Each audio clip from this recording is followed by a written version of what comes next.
자, 엊그제 2025학년도 수능 시험이 있었습니다. 그런데 83세 할머니 한 분이 최고령 수험생이었다는 거. 70년 전에 아버지께서 알아누우시면서 학교를 다니지 못했는데 자녀 넷을 키우고 또 손주 셋까지 거의 다 키운 상태에서 비로소 학업을 다시 시작할 수 있었다고 합니다. 그래서 콩나물시루에 물붓듯이 공부해서 수시 전형으로 대학교 두 곳에 이미 합격을 했는데 수능에도 도전하고 싶다. 그래가지고 이번에 수능 시험까지 치게 된 것이죠. 인상적인 것은 늦은 것은 없다. 이렇게 말했어요. 그리고 모든 면에서 배우는 것이 너무 좋았다. 그러면서 하는 말이 건강이 따라오는 한 대학을 졸업하고도 계속 공부를 하고 싶다. 이런 말씀을 하셨어요. 말 그대로 평생 공부라고 하는 것이 실감나는 사례였습니다. 자, 이와 같이 한 인간으로서 살아간다고 하는 것은 끊임없는 배움의 연속입니다. 특히 우리 그리스도인들의 경우는 구원받은 이후에 성화의 과정을 거쳐서 주님의 형상을 닮아가는 거잖아요. 이것이야말로 주님께로 가는 그날까지 평생 동안 이루어지는 것이 우리의 배우는 인생이죠. 그래서 이 배움이라고 하는 것은 조금 전에 예로 들었던 할머니의 학업하고는 좀 다른 의미가 있는 거잖아요. 이분은 어떤 인생을 사셨는지는 모르겠지만은 학업 외에 배우는 인생에서는 거의 마지막 단계가 아닐까 그런 생각이 듭니다. 자녀 넷과 손주 셋을 키웠다고 하는 것만 봐도 그것은 인정할 만한 것이죠. 그러나 학업에 있어서는 아쉬움이 있었기 때문에 이번에 도전하게 된 거라는 겁니다.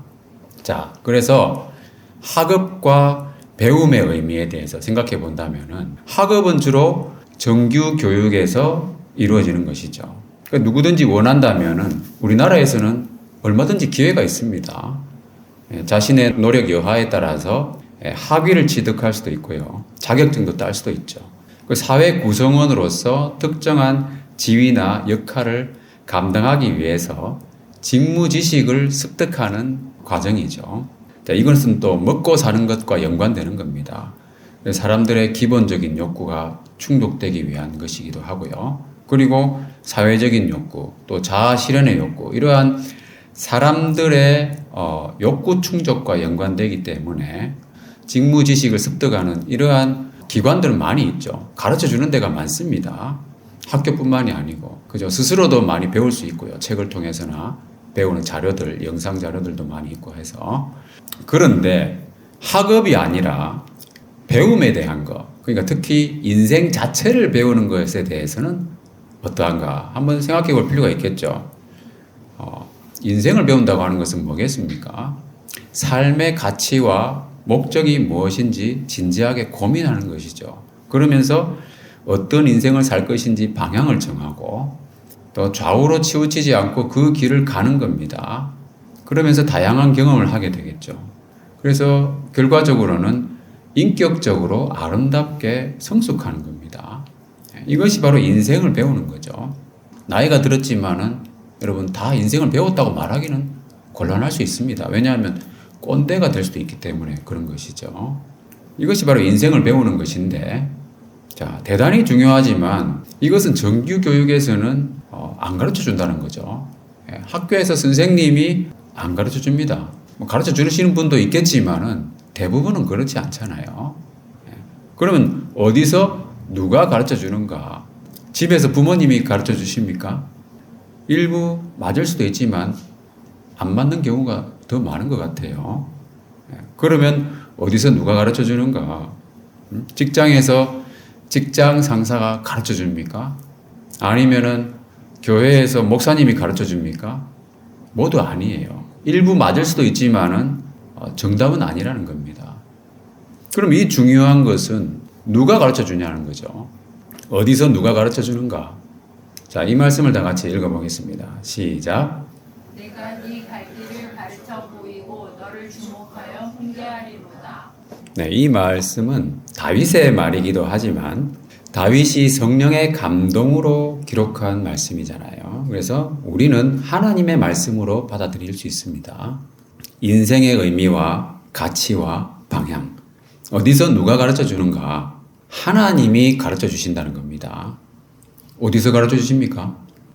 하나님이 가르쳐 주시는데 어디서 가르쳐 주십니까? 교회에서 가르쳐 줍니까? 하나님이 여러분 어디 계십니까? 교회에만 계십니까? 아니잖아요. 그죠? 삶의 모든 현장에 계신 분이에요. 그래서 우리의 인생의 의미와 가치와 방향, 삶의 모든 현장에서 하나님이 가르쳐 주시는 거예요. 그러면서 배우는 겁니다. 그러면 이 부분에서 교회는 무엇을 담당하는가? 교회는 뭐 하는 곳입니까, 여러분? 당연히 교회의 첫 번째 우선순위는 하나님을 예배하는 거예요. 함께 하나님을 예배하는 것이 가장 중요한 교회의 존재 목적이죠. 그 외에 배우는 인생이라고 하는 그 부분에서 교회가 하는 일은 뭐겠습니까?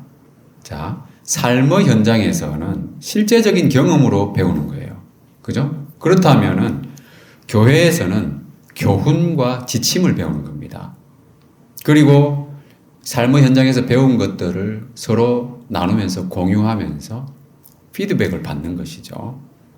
그게 바로 이론과 실제의 차이와 비슷할 수 있습니다. 그래서 우리는 교회에서 하나님을 예배함과 더불어서 함께 교제하면서 삶을 나누는 거예요. 그게 상당히 중요한 거예요. 그래서 이것이 주기적으로 반복되어야 되는 거예요. 그래서 매주 이렇게 만나서 함께 예배하면서 인생을 배워나가는 거죠. 자, 거울을 우리가 자주 보듯이. 그죠? 그런 피드백, 공유하는 시간, 교제함을 통해서 자신을 돌아보고 좀 더 나은 자신을 가꾸어 나가는 겁니다. 자, 그러면서 우리가 알 수 있는 것은 이 배우는 인생에서 하나님께서 가르쳐 주시는 원리가 있다는 겁니다.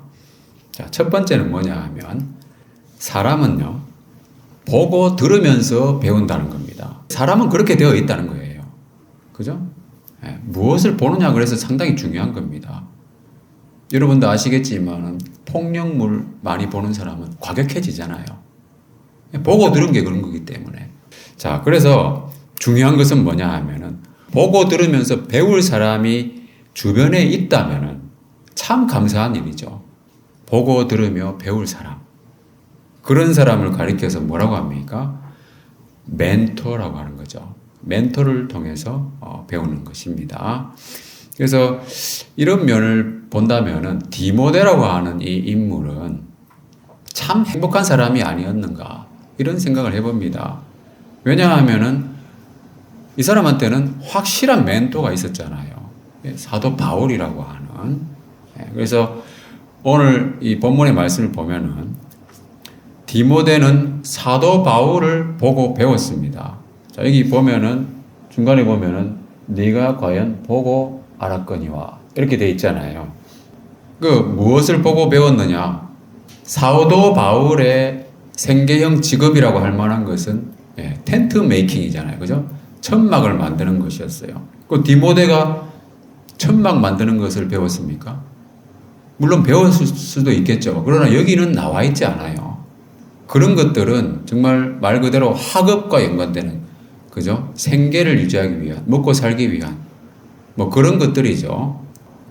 근데 이 말씀에 보면은 바울이 여러 가지를 열거하고 있는데 나의 교훈과 행실과 쭉 나오잖아요. 아주, 그죠? 배울 만한 것들이잖아요. 믿음과 오래 참음과 사랑과 인내와 박해를 받음과 고난과 그 모든 것을 견디는 것들을 옆에서 보고 배웠다는 거예요. 자기도 같이 고난을 당하면서. 자세히 보면은 화를 냈다든가 이런 것들은 없다는 거예요. 그죠? 누구를 미워하는 말을 했다든가. 어떻습니까, 여러분? 사도 바울은 정말 긍정적인 면을 보고 배울 만한 그런 것들이 충만한 그러한 인격의 사람이었다는 겁니다. 전에도 제가 잠깐 말씀을 드렸지만 사도행전을 우리가 함께 묵상하면서 이야기한 적이 있습니다. 역사상 가장 예수님을 닮은 사람이 누구였는가? 저 개인적으로는 사도 바울이 아니었겠는가라고 이야기한 적이 있었어요. 그죠? 왜냐하면은 이분은 예수님을 너무 닮고 싶어가지고 죽으심도 본받기를 원했다는 거예요. 그래서 그것이 예루살렘으로, 그죠? 예루살렘에 가면은 잡혀서 고난받을 것이 뻔한데 주변에 있는 사람들이 그렇게 말렸는데도 불구하고 자기는 예루살렘으로 올라가겠다고 결심했잖아요. 바울의 예루살렘행 결심이라고 하는 메시지 영상이 올라가 있으니까 혹시 참고하실 분은 한번 보시기 바랍니다. 자, 그래서 디모데는요, 사도 바울과 함께 하면서 바울의 인격을 전반적으로 보고 배웠다는 겁니다. 그죠? 이것은 직접적인 경험이었고 또 전인격적인 배움이었어요. 이게 진짜 배우는 거예요. 배운다고 하는 것이. 그리고 이렇게 배울 수 있는 사람이 진짜 멘토인 거예요. 자기한테 잠깐 어떤 영감을 줬다. 그런 사람을 멘토라고 하기에는 좀 무리가 있습니다. 원래 멘토의 의미가 그거잖아요. 그 오데시우스라고 하는 사람이 트로이 정벌 하러 참전할 때 자기 아들을 자기 친구한테 맡겼는데 나중에 돌아와서 보니까 자기 아들이 너무 훌륭한 청년으로 자라 있었다는 겁니다. 그래서 그 친구의 이름이 바로 멘토잖아요. 그래서 멘토라고 하는 것은 정말 스승, 아버지처럼 키워주는 것이 바로 멘토죠. 그 삶을 가르쳐주는 것입니다. 자, 그래서 우리는 어떻습니까? 이렇게 보고 배울 만한 그런 사람이 있습니까? 멘토가 있느냐는 거예요. 자, 여러분들 생각나는 멘토가 있습니까? 정말 나에게 멘토라고 내가 이분은 나의 멘토였다 라고 말할 수 있는 사람이 있습니까? 아니면 오늘 이 자리에 있는 사람들을 한번 떠올려 보시겠습니까? 아, 내가 정말 보고 배울 만한 사람이 누군가? 잘 찾아보기 어렵죠. 아무튼 요즘은 참 멘토를 찾기가 어려워요. 왜 그러냐 하면은 나중에도 말씀드리겠지만은 멘토가 되려면은요, 삶의 다양한 상황 속에서 함께 할 수 있는 사람이 있어야 된다는 거예요. 그러려면은 가족이 가장 가능성이 높은 멘토가 되기에, 그렇지 않으면은 가능한 한 시간을 함께 많이 보내야 돼요. 그래야 그 사람의 인격을 배우죠.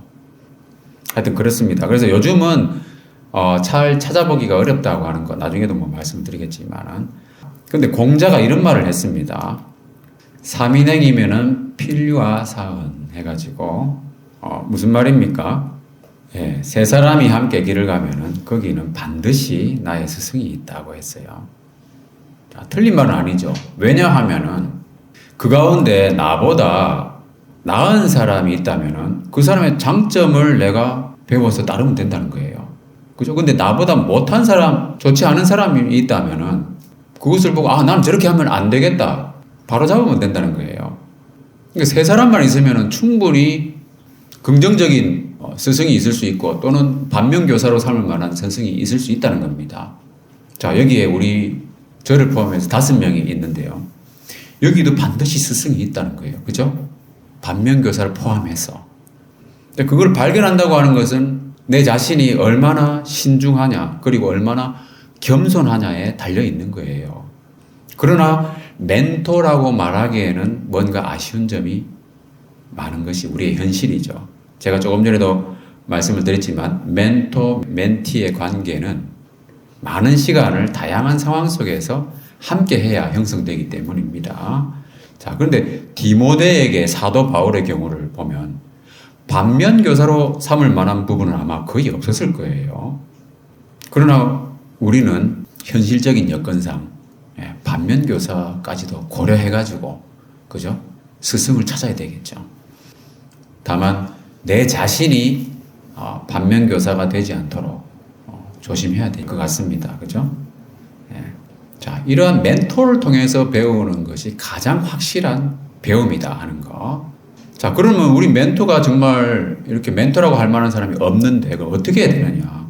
없다 하더라도 우리가 마땅히 보고 들으며 배울 수 있는 방법이 있습니다. 뭐겠습니까? 믿음의 간증들을 통해서 배우는 겁니다. 자, 이 말씀을 다시 보면은 뒷부분에 이런 표현이 있습니다. 주께서 이 모든 것 가운데서 나를 건지셨느니라. 자, 바울이 복음을 위해서 살면서 많은 어려움을 겪었지만은 결국에는 주님의 도우심을 경험하고 주님의 건지심을 몸소 경험했다고 이야기하는 거예요.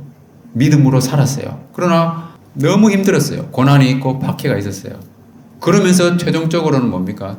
하나님이 이런 일을 해주셔서 나를 건져주셨습니다. 간증에서 많이 나오는 레퍼토리잖아요. 이 간증 이야기하는 겁니다. 그런데 사도 바울이 구체적인 거 다 이야기할 필요는 없죠. 그 사건들을. 왜냐하면 같이 디모데가 함께 있었으니까.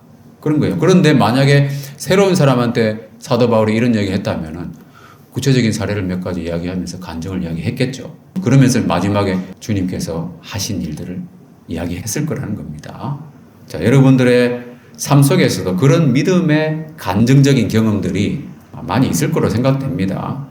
그런 이야기들도 함께 나누면서 서로의 삶 속에서 하나님이 역사하신 그런 일들을 보면서 우리가 믿음을 배우는 거죠. 그러면서 간접 경험을 하게 된다는 거예요. 멘토와 함께하는 직접적인 경험은 아니겠지만 실제로 우리 소그룹 예배를 할 때 종종 그런 이야기가 나오기도 합니다. 그러면서 하나님의 영광을 드러내는 것이죠. 그래서 서로가 서로를 향해서 스승이 되고 제자가 되는 겁니다. 자, 이것이 참 중요한 거예요. 왜냐하면은 우리의 소그룹 모임에는 두세 사람이 내 이름으로 모인 곳에는 누가 함께 한다고 했습니까? 예수님이 함께 하시는 거예요. 영으로 함께 하십니다. 그러니까 성령께서 함께 하시기 때문이죠. 우리 이걸 믿어야 됩니다. 자, 고린도후서 6장 말씀을 보면은 뒷부분에 이렇게 나와 있습니다. 내가 그들 가운데 거하며 두루 행하여 나는 그들의 하나님이 되고 그들은 나의 백성이 되리라. 이 말씀에 보면은 두루 행한다는 표현이 있잖아요. 이 부분을 참 좋아하는데요. 이게 바로 뭐냐 하면은 성령의 교통하심이에요. 우리 성도의 교제 가운데 성령께서 두루 행하신다는 겁니다. 우리 사도신경에 보면은 오늘도 고백했지만 성도의 교제라고 번역되어 있는 부분이 있잖아요. 그 이전 버전에서는 어떻게 되어 있습니까? 그 부분이 사도신경에서 우리가 믿는 것, 자, 성령을 믿사오며 거룩한 공회와, 그죠? 공교회. 그 다음에 뭐라고 나오냐면은 성도가 서로 교통하는 것과 그렇게 돼 있어요. 성도의 교제인데요. 아주 친밀한 교제를 말하는 것인데 그것은 성령의 역사라는 겁니다. 여러분, 세상 사람들하고 이야기할 때 자기 삶을 이렇게 노출시켜서 이야기하는 경우 정말 절친한 친구가 아니면은 거의 불가능하잖아요. 근데 우리는 우리 삶 속에서 일어나는 일들, 성령의 함께 하심을 통해서 그런 이야기를 하는 거예요. 그렇게 하면서 서로가 서로에게 스승이 되고 제자가 되는 겁니다. 그래서 성령의 인도하심 가운데 교제하며 배우는 것. 그래서 중요한 것은 뭐냐 하면 히브리서 10장 24절 25절에 보면은 서로 돌아보아서 사랑과 선행을 격려하라 그랬어요. 그러면서 모이는데 힘쓰라 이런 말씀을 하고 있습니다. 그래서 우리가 이러한 배우는 삶을 위해서, 그죠? 인생을 정말 배우며 살아야 되잖아요. 그러기 위해서는 모임에 힘써야 된다. 성령이 함께 하시는 그러한 복음적인 교제, 그 모임을 힘써야 된다는 겁니다. 그러면서 우리는 항상 기억해야 되는 거죠. 성령께서 스승이시다라고 하는 거. 성령님께서 우리의 진정한 멘토이고 스승이시다라는 사실입니다. 요한복음 14장 26절을 다 같이 읽어보겠습니다. 시작. 보혜사 곧 아버지께서 내 이름으로 보내실 성령 그가 너희에게 모든 것을 가르치시고 내가 너희에게 말한 모든 것을 생각나게 하시라. 성령 하나님께서 가르쳐 주신다고 그랬어요. 그러니까 우리에게 가르쳐 주시는 분은 바로 하나님이신데 성령께서 가르쳐 주신다는 거예요. 자, 그리고 또 하나 보고 들으면서 배울 수 있는 것은 뭐냐 하면은 책을 통해서 배우는 겁니다. 이것은 간접 경험이라고 하면 쉽게 알 수 있겠죠. 책을 우리가 많이 읽게 되면은 여러 유익 중에서 정말 간접 경험을 많이 하게 된다는 겁니다. 위대한 사람들의 전기를 읽거나 저서를 통해서 간접적으로 보고 배우는 것이죠. 그래서 아이들은 위인전을 읽으면서 내가 어떠한 사람이 되어야 되겠다 이런 꿈을 키우기도 하잖아요. 그리고 진정으로 위대한 사람은 어떤 사람이냐 하면 믿음의 사람이죠. 하나님의 능력을 삶 속에서 경험하는 그런 믿음의 사람인 겁니다. 그래서 신앙의 위인들에 대한 책도 많이 도움이 됩니다. 제가 신앙생활 하면서 처음 접했던 신앙의 위인 책을 통해서 누구였냐 하면 바로 조지 밀러였어요. 고등학교 다닐 때였습니다. 그 40년 가까이 지났는데도 아직도 기억이 생생한 부분이 두 가지가 있어요. 그 소책자, 그 책을 통해서. 첫 번째는 뭐냐 하면은 다른 사람의 고백과 어떤 행동을 통해서 뭔가 깨달은 거예요. 아, 하나님은 정말 살아계신 분이구나. 대충 이렇게 만날 분이 아니구나 하는 걸 본인이 깨달은 거예요. 그래서 자세를 딱 바르게 하고 하나님 앞에 기도할 때 무릎을 꿇었다는 거. 그 장면이 저는 아직도 생생하게 기억이 나요. 그리고 또 한 가지는 뭐냐 하면은 성경을 읽다가 이 조지 밀러 이 목사님이 시편 81편 10절을 발견한 겁니다. 내 입을 크게 열라 내가 채우리라. 그래서 이 말씀을 믿고 이분은 엄청난 기도 응답을 받은 거예요. 이 말씀대로 기도해가지고 그대로 믿고 기도해가지고 정말로 크게 열은 거예요. 저는 지금도 이 말씀을 자주 주장하면서 기도하거든요. 그러니까 이와 같은 신앙의 위인들의 책들은 정말 간접적인 경험이지만은 많은 도움이 되는 거예요. 어떤 부분에서는 마음의 멘토가 될 수 있는 거죠. 마음의 멘토. 자, 근데 이와 같은 믿음의 사람들은 그런 책자들 외에도 성경의 인물들 중에서도 많이 발견할 수 있죠. 예를 들면은 창세기부터 보면은 에녹이 있고 노아가 있고 아브라함이 있고 그죠? 이삭과 야곱, 요셉도 있고 모세도 있고요. 다니엘도 있고 수없이 많습니다. 그래서 히브리서에서 뭐라고 말하고 있냐 하면은 내가 무슨 말을 더하리요? 기드온도 있고 바락도 있고 삼손도 있고 입다도 있고 다윗도 있고 사무엘과 선지자들의 일을 말하려면 내게 시간이 부족하리로다. 그 성경에도 믿음의 우리 선배들이 너무나도 많다는 거예요. 근데 그 사람들의 삶을 성경 말씀을 통해서 조금씩 연구하다 보면은 간접적으로 우리가 배운다는 거예요. 하나하나 짚어보다 보면은 성령님께서 가르쳐 주시는 게 있다는 겁니다. 그런 것들을 마음에 새기는 거죠. 억지로 새기려고 하지 않아도 돼요. 왜냐하면 그 사람들의 삶을 연구하다 보면 성경을 통해서 배우다 보면 성령님께서 새겨주시는 거예요. 새긴 것은 뭡니까? 잊어버리지 않는 거잖아요. 그러니까 제가 조지 밀러에 관한 그 책에서 아주 조그만 책자였지만 아직도 두 가지 생생하게 기억난다고 그랬잖아요. 40년 가까이 지났지만. 그래서 그러한 책을 통해서 믿음의 선배들의 삶을 우리가 배울 수 있다고 하는 거. 자, 그리고 배우는 인생, 그 원리의 두 번째는요.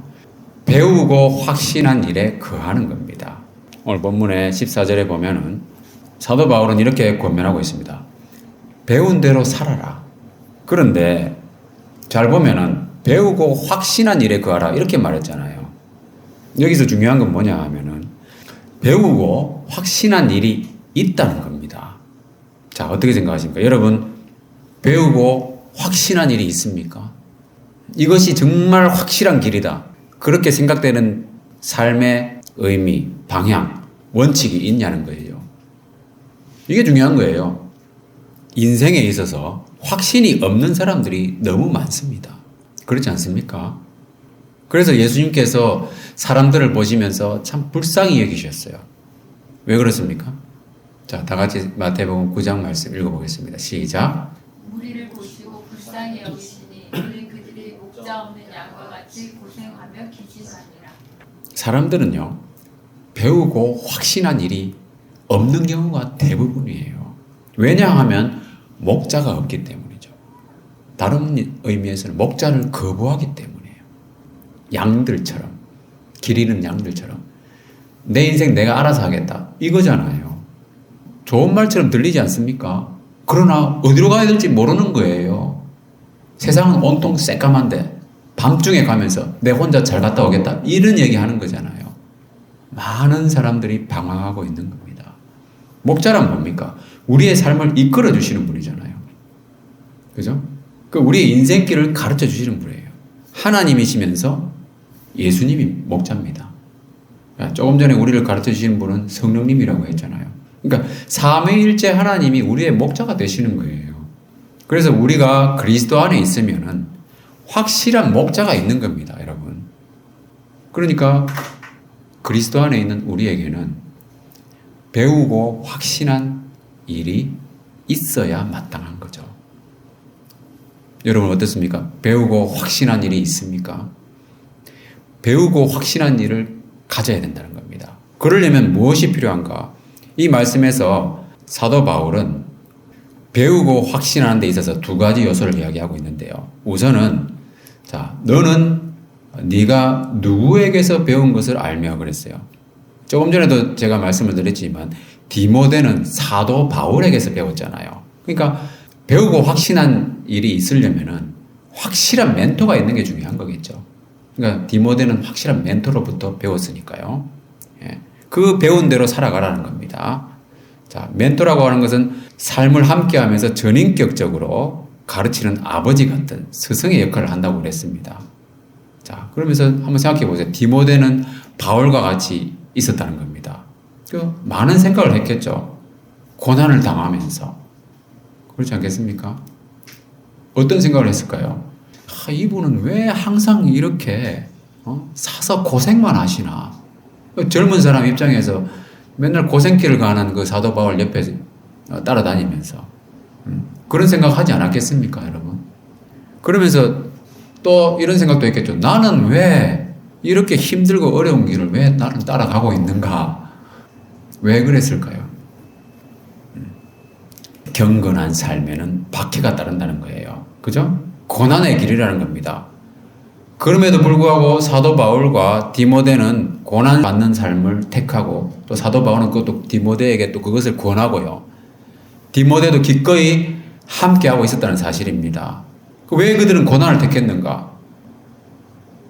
박해를 받는 그 어려운 길을 왜 택했는가?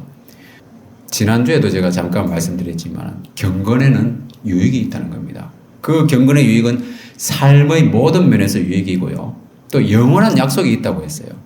그래서 그들이 이 길을 계속 가는 이유는 뭐겠습니까? 그 유익을 말로만 이렇게 듣고 생각하는 것이 아니라 실제적으로 경험하고 있었다는 거예요. 그것을 우리가 충분히 짐작해 볼 만한 겁니다. 아무리 힘들고 어려워도 경건한 생활을 하기로 한 거예요. 왜냐하면 이미 많은 경험을 통해서 하나님이 살아계심과 그 능력을 경험했기 때문이죠. 그래서 우리가 경건한 생활을 하는 데 있어가지고 주의할 점은 뭐냐면 경건의 모양만 갖추면 안 된다는 겁니다.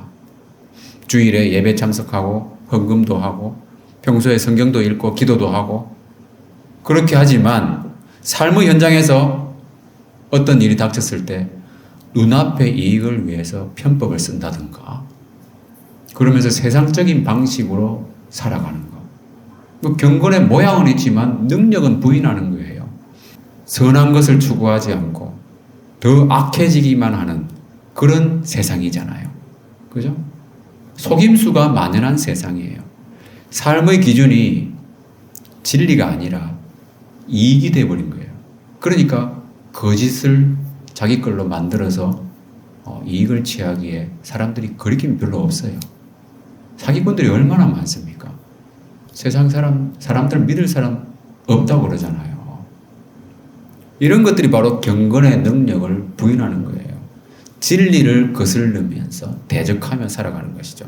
그러나 그런 삶은 오래 못 갑니다. 왜냐하면 이 말씀처럼 어리석음이 드러날 것이기 때문입니다. 어리석음이 드러나면 수치를 당하기 마련이죠. 그래서 중요한 건 뭐냐 하면 자기 자신이 경건하지 못한 삶을 살고 있다면 그런 모습이 있다면 그것을 깨닫고 빨리 돌이키는 거죠. 다른 사람이 드러내기 전에 하나님이 드러내시기 전에 자신을 돌아보고 회개하고 경건에 이르도록 훈련해야 된다는 겁니다.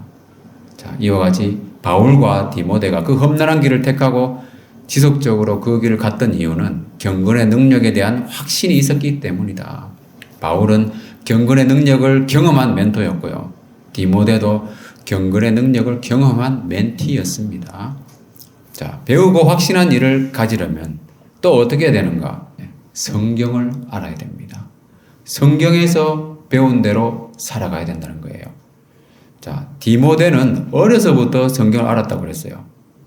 여기서 안다는 말은 지식적으로 아는 것에 그치는 것이 아닙니다. 저희가 항상 이야기하지만 뭡니까? 성경을 안다는 것은 지식적으로 아는 것뿐만이 아니라 믿음으로 알고 경험적으로 안다는 거예요.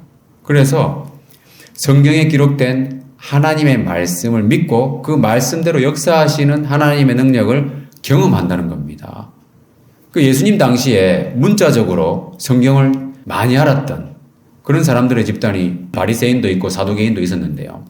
지식적으로 잘 알던 사두개인에 대해서 예수님께서 뭐라고 하셨냐 하면은 너희는 성경도 모르고 하나님의 능력도 모른다. 이렇게 말씀하셨어요. 성경을 많이 아는데. 근데 그거 아는 게 아니라는 거예요. 왜냐하면 그들은 성경에 나와 있는 말씀하고 있는 부활도 믿지 않고 그죠? 천사의 존재도 믿지 않았기 때문이죠. 그러나 사실은 어떻습니까? 부활도 있고요. 천사도 있는 거예요. 성경은 확실한 하나님의 말씀이기 때문에 배우고 확신한 것을 가지려면 성경을 알아야 된다는 겁니다. 그 성경의 유익은 뭔가?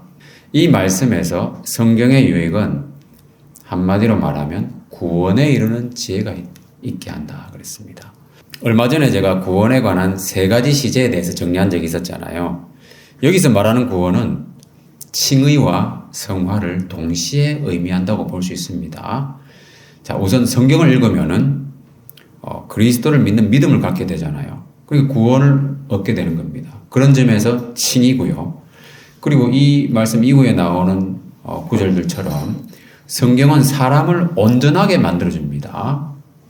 구원을 이루어간다는 의미에서 성화라고 볼 수 있습니다. 그런데 중요한 것은 성화도 믿음으로 말미암는다는 겁니다. 자, 그래서 성경은 믿음으로 말미암는 구원에 이르는 지혜를 준다. 성경의 구체적인 유익은 16절 이후에 잘 정리되어 있죠. 우리가 암송하는 말씀이잖아요. 그죠? 교훈은 뭡니까? 무엇을 믿고 어떻게 살아야 할지, 마땅히 해야 할 것을 지시하는 것이죠. 그리고 책망과 잘못된 것을 지적하는 근거가 되는 것이 성경이고요. 또 성경을 읽다 보면은 내가 무엇이 잘못됐는가 깨닫게 된다는 거예요. 바르게 한다는 것은 뭡니까? 책망하고 끝나는 것이 아니라 대책까지 제시해 주시는 거죠. 그리고 돌이킬 수 있는 힘을 주는 거예요. 그게 성경입니다. 또 의로 교육한다는 말은 헬라어로는 파이데이안이라고 하는 것인데 어린아이의 훈육, 훈련 그런 개념입니다. 그래서 하나님의 뜻을 잘 실천할 수 있도록 훈련시켜준다 이런 의미예요. 그렇게 함으로써 우리는 하나님의 사람으로 온전하게 된다는 겁니다. 이 내용들을 보면은 어떤 책에서 이루어진다는 거라기보다는 누군가가 옆에서 가까이 있으면서 해주는 것 같지 않습니까? 교훈해주고 책망해주고 바르게 해주고 훈련시켜주고 누가 해줍니까?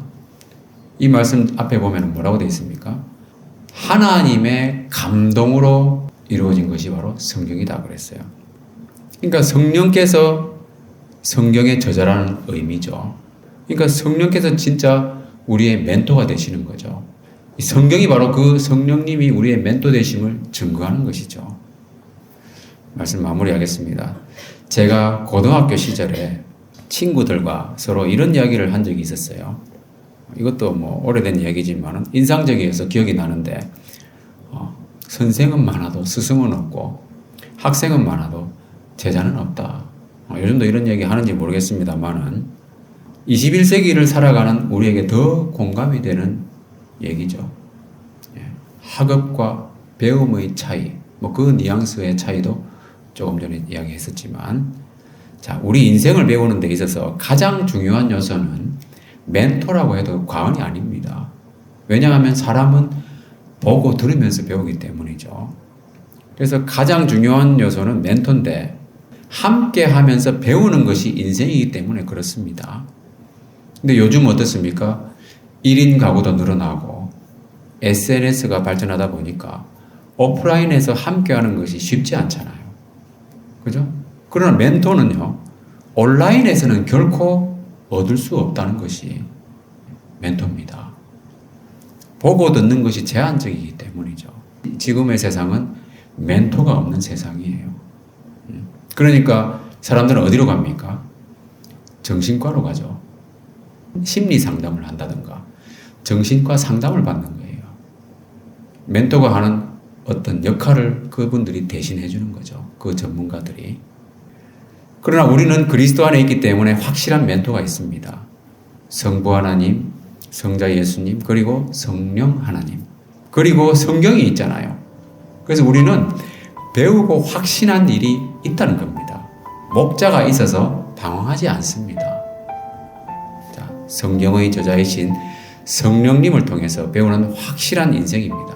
성령님께서 성경을 통해서 멘토가 되시는 것을 우리 생활 속에서 자주 경험하시는 저와 여러분 되시기를 주님의 이름으로 축원합니다.